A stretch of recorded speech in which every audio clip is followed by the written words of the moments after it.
嗨，大家好，我是 Paul，欢迎来到我的频道。这次我们一起来看看官方对于 decentraland client 2.0的公布。What is the sound? I don't know what is the sound. But now I want to actually go a little bit into more numbers and show the performance that we achieved. So on the screen, you can see me running through the same path, comparing the new and the old client. So yeah, I guess I don't need to talk a lot with that slide anymore. But yeah, in general, it's very hard to compare those two clients nowadays because as you can see in the new client, we render a lot more. There's just like, the landscape, there's more scenes around you, there's more like the LODs, there's more meshes and everything. But we still wanted to compare the experience that you are going to perceive while you're playing the old client and the new client.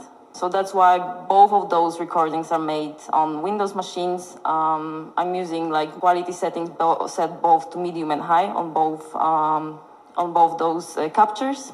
And this is the result. So with the new client, we managed to get 79% faster performance.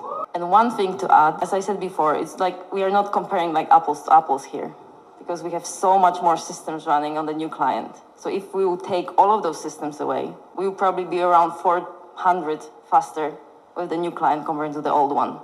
But I just wanted to make sure that this is the experience that you are going to see on the machines. Okay, so the next slide is about memory. It was very hard to represent that. So as I said, you can look, there's few ways to look at the memory in general. So there's the one part that's the memory reserved up front from the 3D models, meshes, textures, landscape data, all those things. And we kind of allocate that up front. So we can't really reduce that much of that footprint. There's ways, but it's more difficult.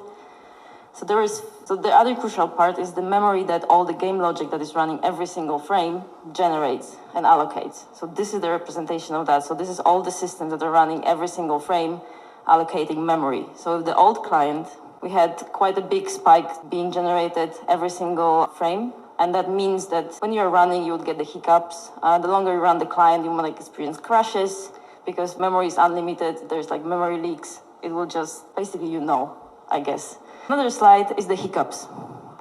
So when I was running through that path that you just saw the video on the old client on desktop, this is how many hiccups I achieved during the 40 seconds I was running through the world.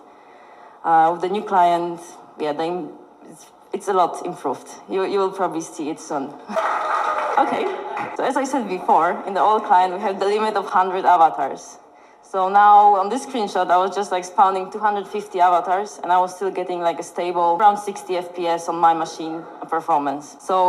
And I just want to add a note, this is still alpha. We still didn't do a lot of optimizations that we're planning to do, but we're trying to get everything all together. So there's still a lot of room for improvement.